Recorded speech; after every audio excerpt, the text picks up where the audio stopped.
Ladies and gentlemen, thank you, and thank you very much to the committee for getting here early. This is the June 21st meeting of the Government Relations Subcommittee of the City Council. With us is Pete Tallman, the Ward 2 rep, Nelson Roman, Councilor Councilor Joe McGivern, and Councilor Mike Sullivan. We have two items on the agenda for tonight, and if I could get a motion to take up agenda item 1, that'd be great. To take up item number 1. Second. Okay, on the motion to take agenda item 1 off the table, all in favor? Aye. Aye. Okay, and it's okay to do these one at a time, Marcos, is that okay?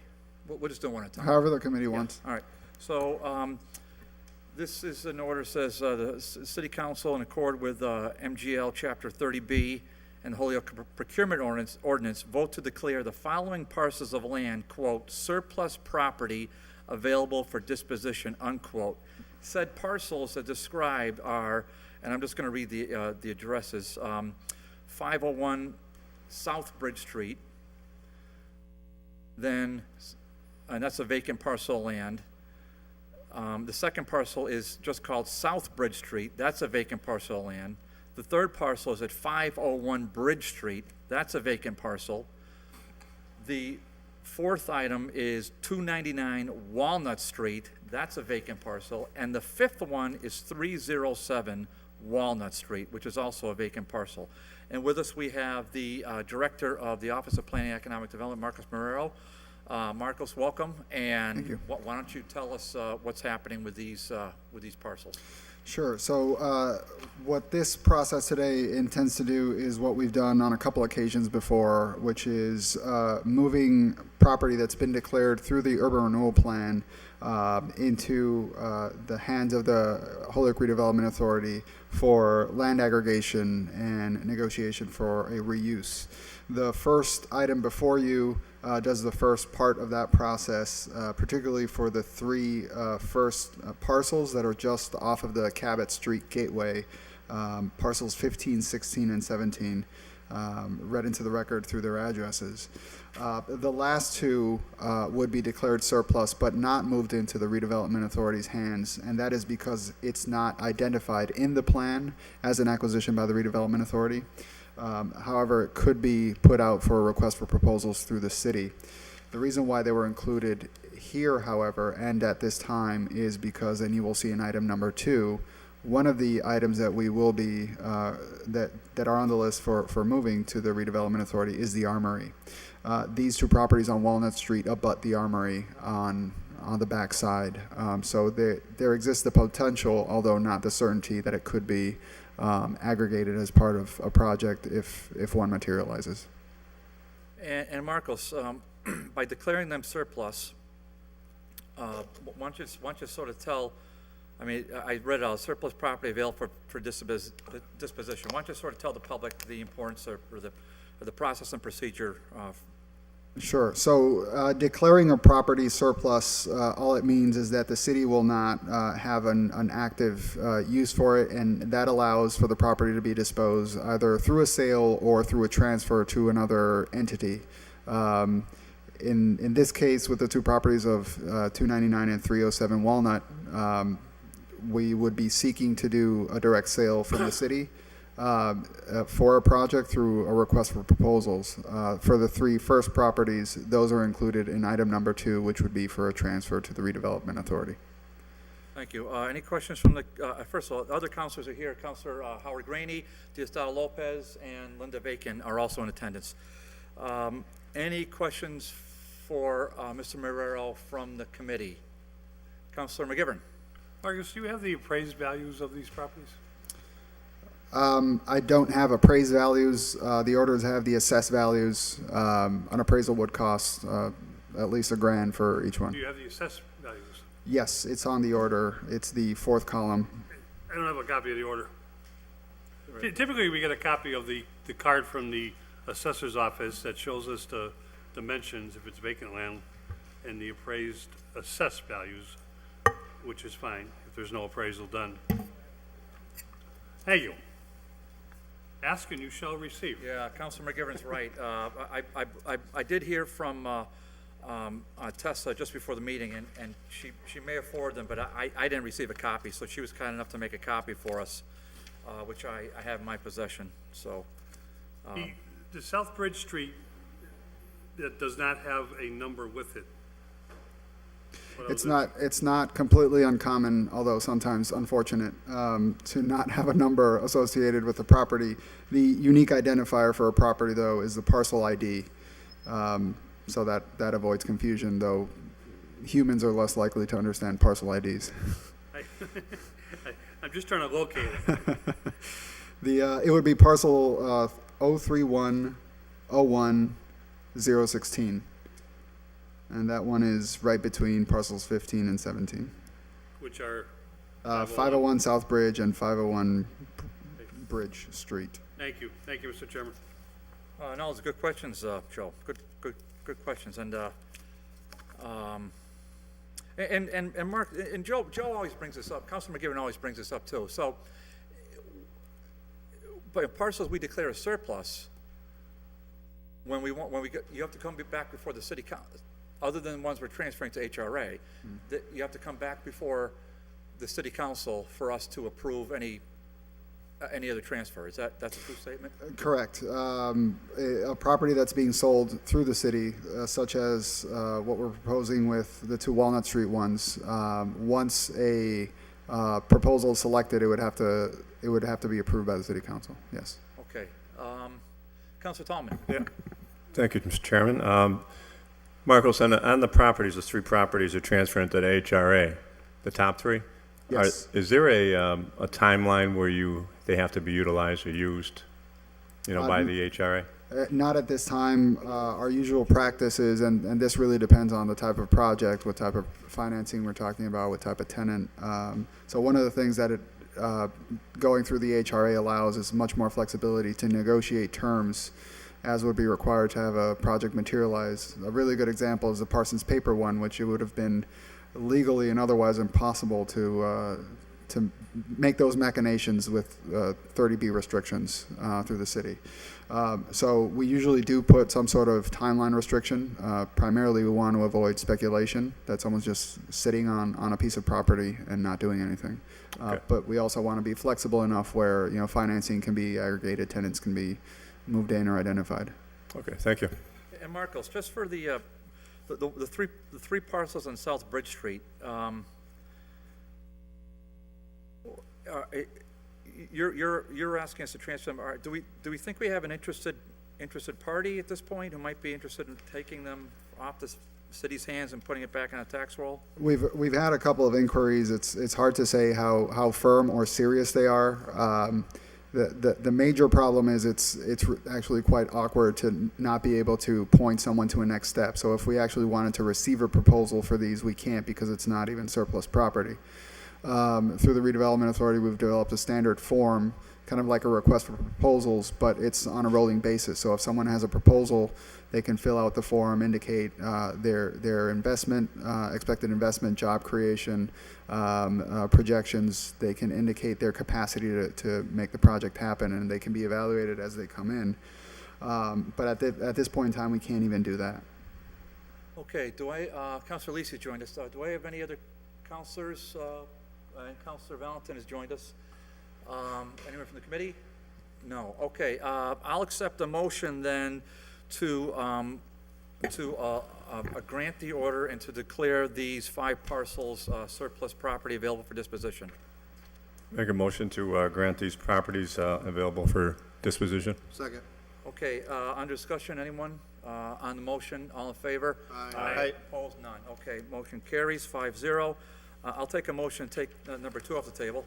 And take a motion to take up item number 2. Second. On the motion, taking number 2, all in favor? Aye. Aye. Motion carries. Agenda item number 2 says the City Council, in accord with the Holyoke Redevelopment Authority's Urban Renewal Plan, which was approved by the City Council on December 4th, 2012, and by the Massachusetts Department of Housing and Community Development on February 5th, 2013, vote to approve the transfer of the properties listed below to the Holyoke Redevelopment Authority for consideration of $1. There are 7 properties listed. These 7 include the the 2 on South Bridge Street, 1 on Bridge Street that I just mentioned, 1 on Cabot Street. The 5th one is at 61 Cabot Street. The 6th one is at 163 Sergeant Street, which is a vacant building, which specifically is the Holyoke Armory. And the 7th property is at 160 Middle Water Street. Ms. Morrow, what's happening with these? Sure. So you'll, as you suggested, the first 3 you'll recognize from item number 1 on the agenda, which has just been recommended for surplus. The other 4 properties have already been declared surplus at some other point in time, so they weren't included in the item number 1, but they are being requested for a transfer to the Redevelopment Authority. Parcels 7 and 8 that are under header that says area number 9 is for land aggregation of properties that are similarly situated with parcels 15, 16, and 17. As you indicated, the Armory at 163 Sergeant Street is in the urban renewal plan and being requested for transfer. And 160 Middle Water Street is the old Hallmark van lines that suffered a fire. There's reasonable expectation of contaminants on the site. There's been some assessments done there. And so similar to Parsons, but at a lesser scale, it would be some sort of cleanup project, either public or private, or a combination of it. Thank you, Mr. Morrell. Questions? Councilor McGivern. Thank you, Mr. Chairman. Marcos, 160 Middle Street and 163 Sergeant Street, have you, or do you have good consultation with the city law department, with the members of the redevelopment authority, on the redevelopment authority taking on some liability with both of these buildings? So what we've traditionally done is we don't take the order as passed and go the next day to the Registry of Deeds to record it. We wait to have a certain understanding that there's a project lined up before recording it. So we have taken on some liability already away from the city. Parsons is no longer a city liability. 216 Appleton Street is no longer a city liability. And soon 37 Appleton will not be a city liability. Those 3 are some of the biggest mills and brownfields in the city, actually probably the top 3. So we do move as swiftly as possible, but given the limited resources that the Redevelopment Authority has, I mean, we wouldn't go out on Monday and record them under the Redevelopment Authority's name. I commend your work on Parsons Papers. It did take years, though, to get to a point where I think everyone worked together on that, and certainly it's an example of how this type of work can be done. How long, if we transfer this property, we're transferring, our vote is to transfer it away from the city. We're both already surplus. If we transfer it away from the city to a quasi-city authority, you know, I have no problem with that, knowing that the goal is to do something like similar to what we did with Parsons Papers. But if the Armory is going to sit in the condition it is for a long period of time, who's going to be responsible for that? Well, you know, at the present time, there currently is a city project on there. So, you know, that's something that the city is currently responsible for. The demolition and cleanup is currently underway, and it's going to be properly boarded and secured. We can move as quickly as we can to take on that liability, and you know, as responsibly as we can. But we can't seek a use with outside control through the Redevelopment Authority. So, I mean, I don't have a perfect answer to that. We'll move as swiftly as we can. My question, and I can ask it later this evening, Mr. Chairman, is more for the law department. Because knowing, and I understand, you know, the moves of the Redevelopment Authority and what you're saying, but does it take the city council out of the picture if we wanted action on the demolition of the Armory, or if we wanted action on Middle Street? Until such time as it's actually recorded under the redevelopment authority, the city council has all authority, because the city would be But we vote to the owner. transfer tonight. My question is, You would still retain the authority. So that's actually been an issue that we've discussed with the law department, that while having site control is appropriate to negotiate, if we're going to make representations about, say, for example, I'll provide the example with wind development at 216 Appleton Street, where they need some time to amass the tax credits for that. We recorded the deed under the redevelopment authority because even though it was voted on as a transfer to the redevelopment authority, we could not represent to the developer that, yeah, sure, we can wait 2 years because this council or another council, whatever it is, could decide, well, no, we want it back. We want to do whatever with it. The city retains authority while it's under its name. thank you, Attorney Marrero. Thank you, Mr. Chairman. No, thank you, Councilor McGivern, always good questions. Any other committee members have a question on this? We're joined by Councilor Leahy now. Any other members of City Council have a question for Mr. Marrero? I don't see any hands raised. Does Councilor Bartley have a question for Mr. Marrero?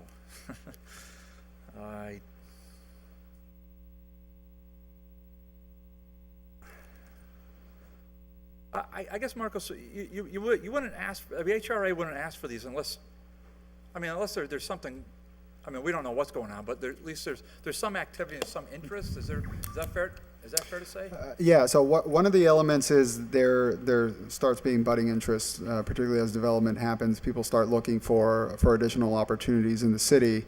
That's one driver. The other driver, frankly, is us having bandwidth to deal with new projects. So as projects come off the queue, then we have the ability to start putting projects into the queue.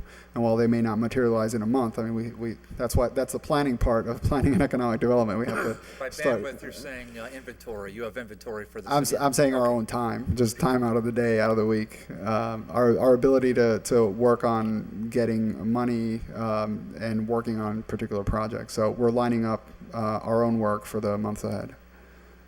Okay. All right, I don't see any other hands raised, so I guess I'll entertain a motion to, Make a motion to approve the transfer of these properties to the redevelopment authority. Second. okay, we have a motion on the table to approve the transfer to the HRA. On discussion, hearing none. On the motion, all in favor? Aye. Opposed, none. That motion carries 5-0. We'll recommend that to the city council when we meet You. shortly. I'll take one more motion. Motion to adjourn. Second. On the motion, all in favor? Aye. We are adjourned. Thank you.